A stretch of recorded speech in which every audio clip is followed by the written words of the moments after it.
Boa tarde, o Sport TV News está no ar. Veja os destaques de hoje. Mais polêmica no boxe. Um dos jurados da luta entre Holyfield e Lewis admite que errou. Na NBA, quem deve estar quase admitindo o erro são os dirigentes do Chicago, que perdeu mais uma. No mundo do futebol, as coisas também mudam. O Botafogo vai ter técnico novo. E o Vasco, um novo artilheiro. A gente mostra também os preparativos de Palmeiras e Corinthians para o jogão de amanhã pela Libertadores.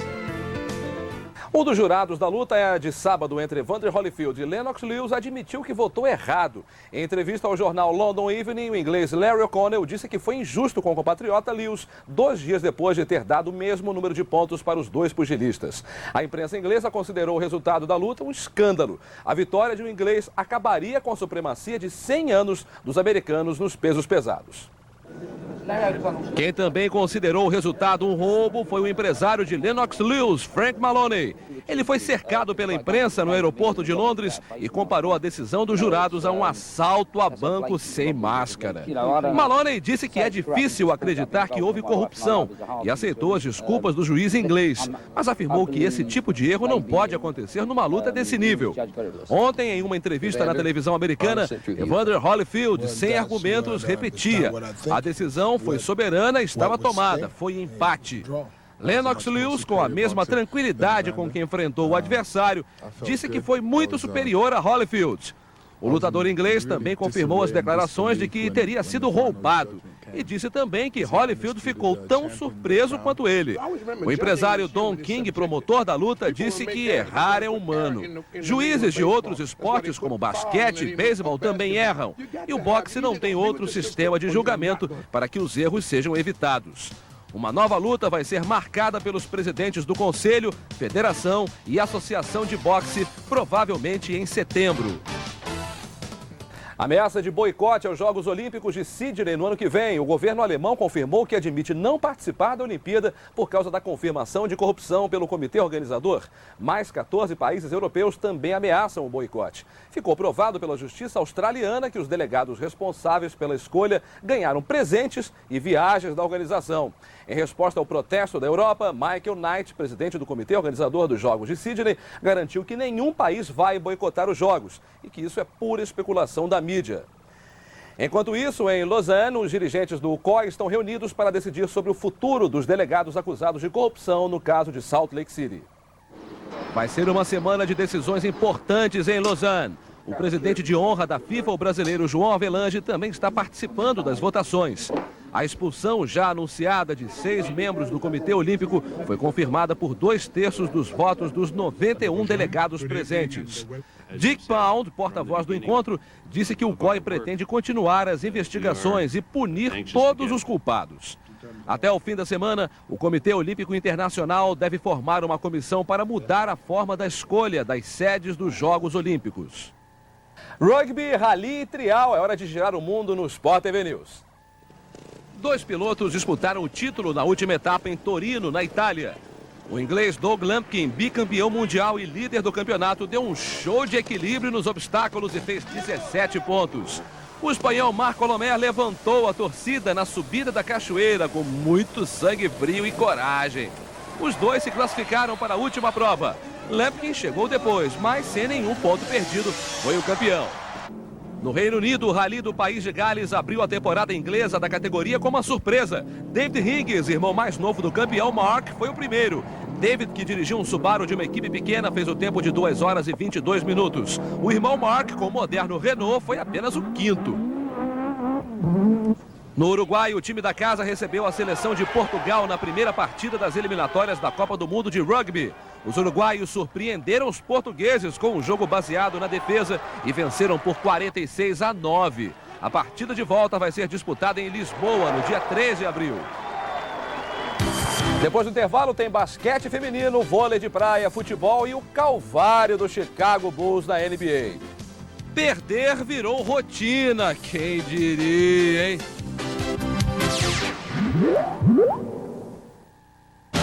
Nesta quarta, ao vivo no Sport TV, Corinthians e Palmeiras. Um duelo paulista pela Copa Libertadores da América. Nesta quarta, 9h40 da noite no Sport TV, o canal campeão. Apoio Fiat Palio, o mais seguro da categoria.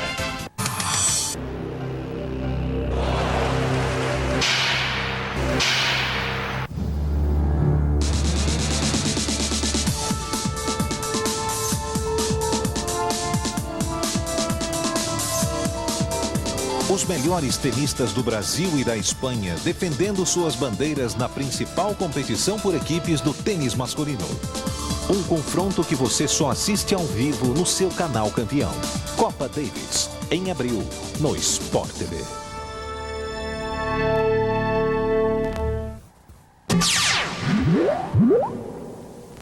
Seis vitórias e 15 derrotas. Essa é a campanha do Chicago Bulls, atual campeão da NBA na temporada 99. Ontem o time sofreu mais uma derrota em casa, dessa vez para o Cleveland Cavaliers, que não venciam os Bulls em Chicago há 8 jogos. Jogando no United Center bem menos cheio que nos tempos de Michael Jordan, os Bulls começaram melhor com Tony Kukoc levando vantagem sobre a defesa dos Cavs. No segundo quarto, o novato Corey Carr chegou até a levantar a torcida com uma jogada que lembrou os velhos tempos de Mike. Mas a sorte dos Bulls acabou aí. Ou melhor, trocou de lado. No fim do quarto, Cedric Henderson conseguiu essa incrível cesta de 3 para colocar o Cleveland em vantagem. A partida acabou indo para a prorrogação, quando os Bulls erraram os 7 primeiros arremessos. Vitória do Cleveland por 89-85. Em Dallas, os Mavericks receberam o Portland Trail Blazers, segunda melhor campanha da NBA. A noite foi de Isaiah Rider, o armador do time do Oregon, fez 30 pontos na vitória dos Blazers por 106-91. Veja agora como foram os outros jogos disputados ontem.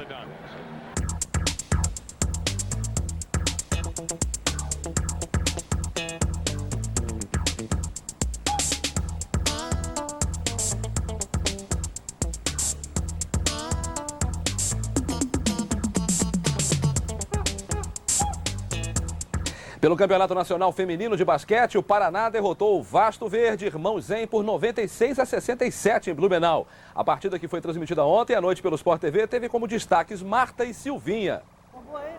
Jogando fora de casa, a equipe do Paraná, comandada pelo técnico Antônio Carlos Vendramini, venceu o jogo com uma diferença de 29 pontos. A pivô Marta e a armadora Silvinha foram as cestinhas da partida com 24 pontos cada.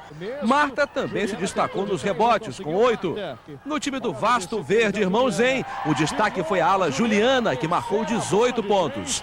O técnico Álvaro Portugal nada pôde fazer para que a equipe reagisse às boas jogadas do Paraná, que mesmo vencendo o jogo, continua em terceiro lugar na classificação geral do campeonato.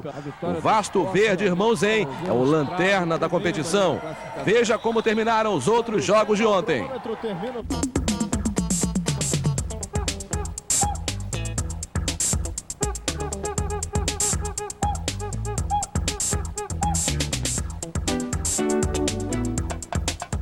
Depois de quase conquistar o título mundial de clubes no fim do ano passado, o Vasco aposta alto no reconhecimento internacional em todos os esportes. Primeiro contratou os nadadores Gustavo Borges e Luiz Lima e agora decidiu investir no vôlei de praia, começando pela melhor dupla do mundo.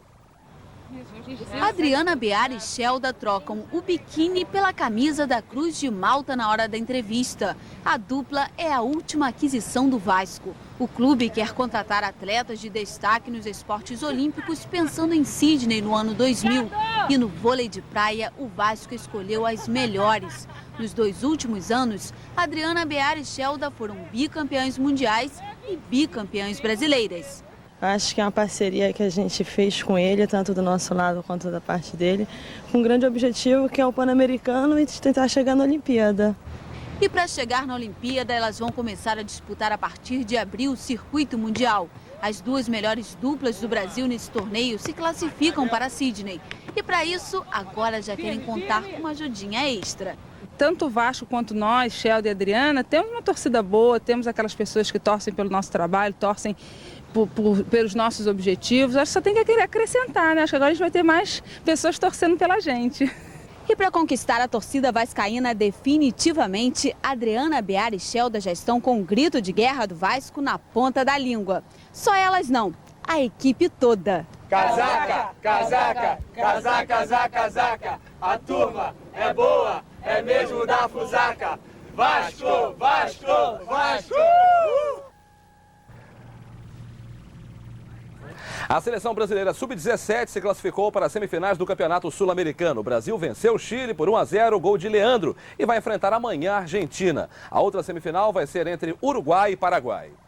No Campeonato Argentino, o River Plate venceu e chegou ao 3º lugar na tabela. E o Racing, depois de ter a decretação de falência revogada, entrou em campo graças a uma decisão judicial. O Racing finalmente pôde jogar, mas o que se viu em campo não animou nem um pouco a torcida. Depois de uma confusão na área, Gonzalez abriu o placar para o Rosário Central. Grande jogada de Dario Scotto, que driblou toda a defesa do Racing e foi derrubado pelo goleiro Cessa. O próprio Scotto bateu e aumentou 2-0 Rosário. No segundo tempo, o Racing diminuiu numa cobrança de falta de Rubem Capria, que desviou na barreira, 2-1.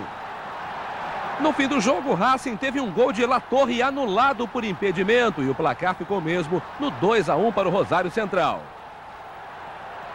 O River Plate do técnico Ramon Dias venceu o Argentino Júnior. O primeiro gol foi um lance de sorte. Depois do cruzamento, o goleiro rebateu a bola no corpo de Juan Pablo Ángel. 1-0 River. No segundo tempo, um lance incrível. Sorin chutou rasteiro, a bola tocou na trave, passou por toda a linha do gol e foi para fora. Fala sério, hein? E a trave não estava mesmo de bem com o lateral do River. Numa cobrança de falta que deixou o goleiro sem ação, a bola de novo bateu no travessão, olha aí. Mas a insistência do River foi premiada com o segundo gol, marcado por Castilho. A vitória deixou o River Plate em 3º lugar. O Boca Juniors é o líder, seguido pelo San Lorenzo. Depois do intervalo, rodada dupla no Sport TV News. As notícias de Palmeiras e Corinthians em São Paulo e de Botafogo e Vasco no Rio. Anotem esse nome, Zezinho.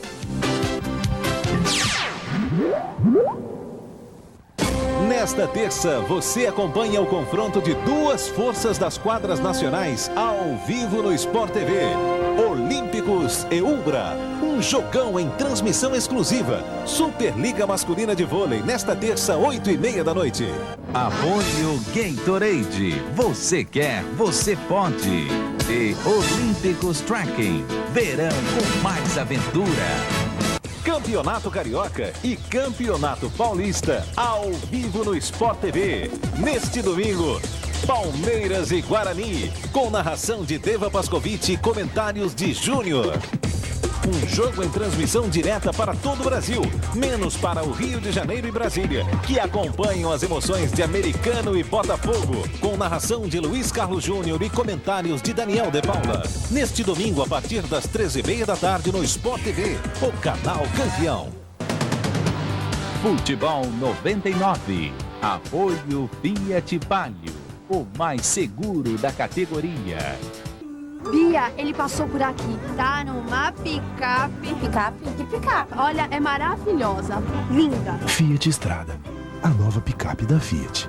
Bia, ele pegou a estrada e tá com uma perua. Que perua? Fiat Strada, a picape para todos os caminhos que você inventar. Bia? Como você tem coragem de me ligar andando com essa perua? Perua, Bia. Eu tô de picape. Caiu. Novo Fiat Strada. Essa picape vai dar o que falar. Ainda amargando a derrota por 3-0 para o São Paulo no fim de semana, o Corinthians voltou aos treinos de olho num outro clássico do futebol paulista. Só que o jogo de amanhã contra o Palmeiras vale pela Libertadores.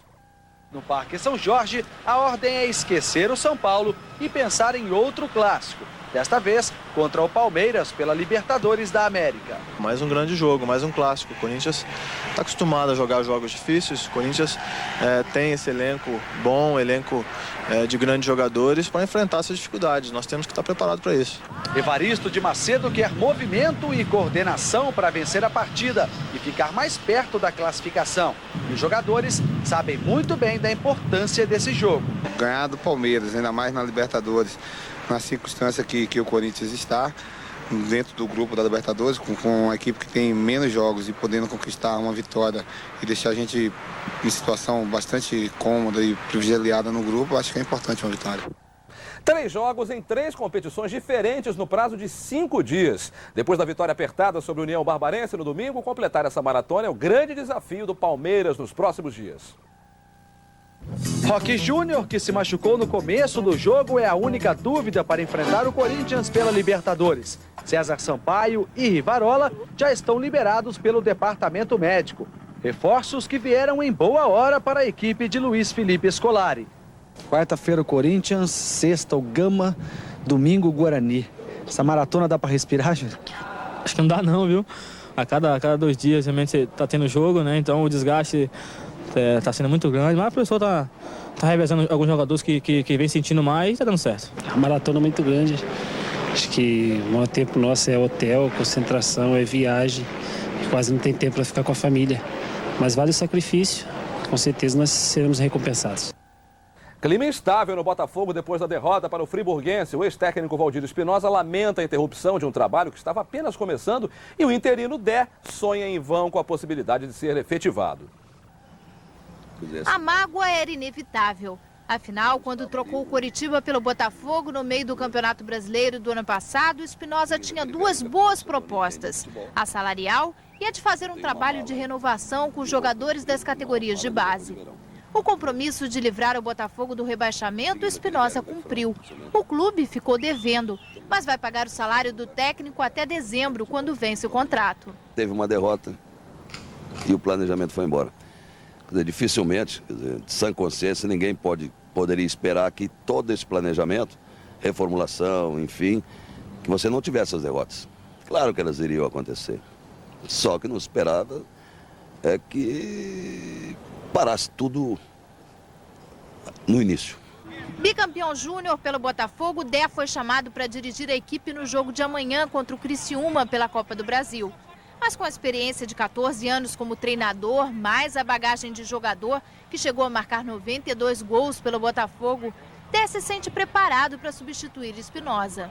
Eu sou empregado do clube, eu tenho que cumprir as minhas obrigações, estou sendo chamado aqui num momento difícil para o clube e pode ter certeza de uma coisa, apesar de ser técnico interino, que isso aí tu sabe que daqui a pouco vem outro, toma o teu lugar. Eu tenho condições de ficar por aqui e quero ficar por aqui. Os resultados que o técnico Dé vem conseguindo no time júnior o credenciariam para comandar a equipe principal. Mas já está decidido, ele é interino e o nome do novo treinador deve ser anunciado na quarta-feira. Vai ser um técnico moderno, um técnico de muito trabalho dentro de campo, um técnico de muito vigor, um técnico que tenha trabalhado em equipes e esse perfil dessas equipes sejam equipes aguerridas, equipes vibrantes dentro do campo os 90 minutos, equipes muito bem definidas taticamente, equipe com muita pegada, porque esse é o perfil do time do Botafogo, sempre foi e não pode deixar de ser. Se Espinosa teve uma parcela de responsabilidade pelo desempenho do time contra o friburguense, os jogadores preferiram assumir totalmente a culpa. O professor Espinosa, ele quando estava aqui, trabalhava da melhor forma possível para a equipe do Botafogo ganhar. Infelizmente, a gente não ganhou, não foi aquilo que ele queria e a gente espera, que daqui para frente se sirva como lição e a gente possa tirar proveito dessa situação. O técnico Mauro Fernandes, do Coritiba, que estava cogitado para assumir o lugar de Espinosa no Botafogo, recusou o convite e vai ficar no clube paranaense. No Vasco, que tem o mesmo técnico há 2 anos e meio, o clima é de paz, tranquilidade. E o destaque é um reserva que poucos conheciam há 1 mês. Zezinho chegou sem ninguém saber muito bem quem era Zezinho. Pouco mais de 2 meses depois, ele já é uma ameaça a Donizete, por mais que nunca queira assumir. Eu procuro estar sempre bem, para que quando o professor precisar de mim, eu estar pronto para ajudar meus companheiros. E o técnico Antônio Lopes realmente tem precisado. Primeiro foi no torneio Rio-São Paulo e agora na Copa do Brasil e no Campeonato Estadual. Contra o Itaperuna, no domingo, Zezinho começou como titular porque Donizete está com dores no pé direito. Bastou jogar uma partida inteira para chegar à artilharia do campeonato com 3 gols. O Rio de Janeiro já me acha um talismã do Vasco, E o talismã do Vasco demorou para descobrir que o que queria da vida era fazer gols. Dos 10 aos 17 anos, Zezinho trabalhava 10 horas por dia perfurando pedreiras na Bahia. Ser jogador não estava nem nos sonhos do artilheiro. Futebol, só mesmo nas folgas. E foi numa dessas peladas de fim de semana que disseram que ele levava jeito. E para a sorte do Vasco, Zezinho acreditou. Quem deu o conselho realmente merece um brinde. Aos 17 anos, Zezinho resolveu fazer um teste. Foi levado pelo pai de Júnior Baiano ao Flamengo. Ficou lá 6 meses, mas o rubro-negro não ficou com o jogador. Já se passaram 7 anos. O Vasco virou o time de coração do atacante, mas o ídolo dele veste vermelho e preto. O Romário. E depois que Zezinho começou a jogar, ele sempre tentava fazer um gol igual ao que ele acha o mais bonito de Romário. E foi feita a sua vontade. Olha o Zezinho, não há impedimento. Ele driblou o Zete. Olha o gol do Vasco. O Zezinho bateu. Gol!